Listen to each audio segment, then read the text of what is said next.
I have never been unfaithful to my husband. If there is black blood in our veins, we never knew about it. Sandra does not belong here. We're her parents. There's a plausible genetic explanation for Sandra's appearance. Two white-looking parents can produce a child that's quite a lot darker than themselves. This phenomenon is commonly known as a throwback. Sandra is a disruption. Why are they all staring? I'm telling you, she's white. I'm her father. So grown up. 6 feet, that's the distance you keep when talking to her. Petrus is a black man. He understands me more. Marlene.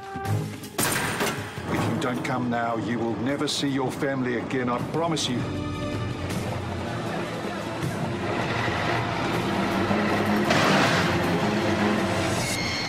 You can't help what you were born with, but you can help what you become.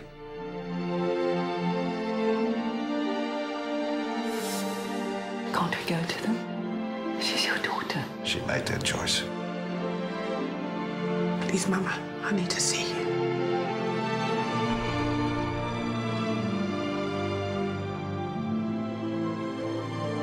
Look at me. What do you see? I see my beautiful girl.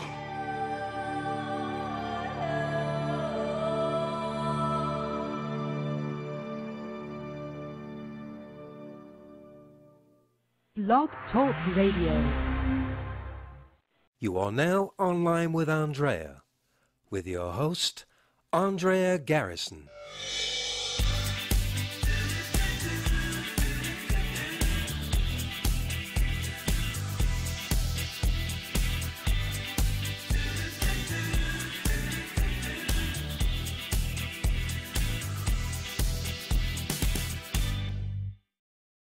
Tonight, our show is about the extraordinary true story of Sandra Laing, a South African child who is distinctly African-looking, who was born to White Afrikaners, who are unaware of their black ancestry.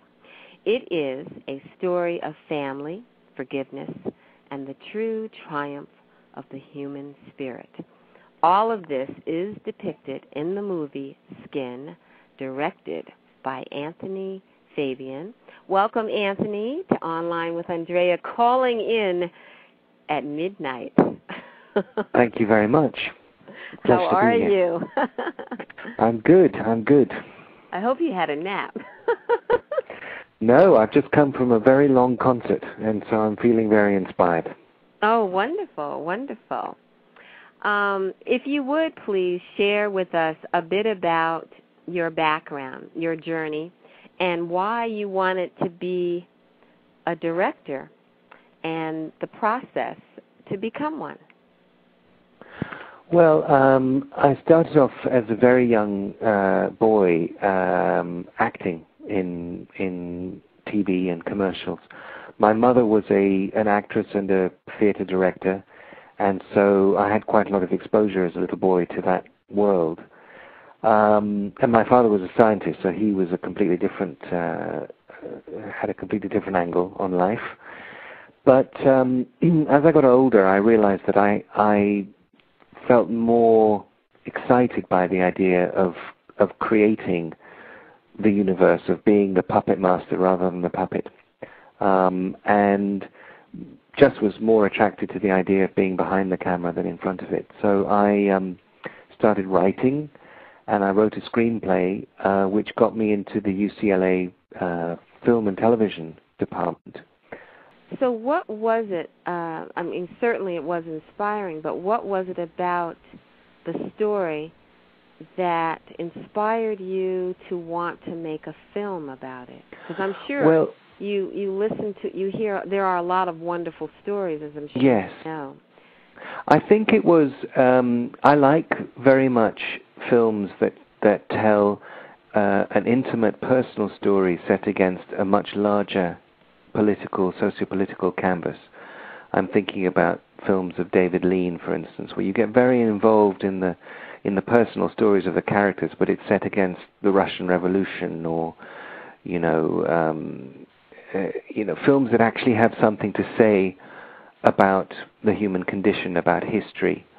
And this seemed to me a story which really enabled you to understand a whole system and culture and history through the prism of just one family.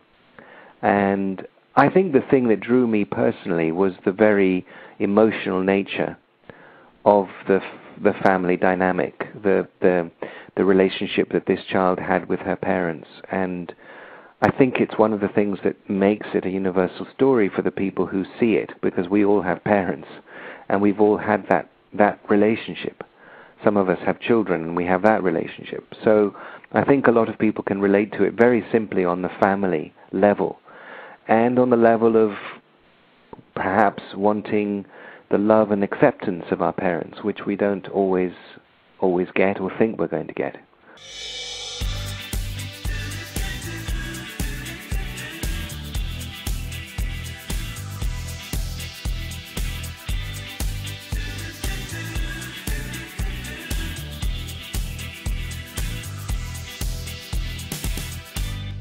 Thank you for connecting to Online with Andrea, with your host, Andrea Garrison.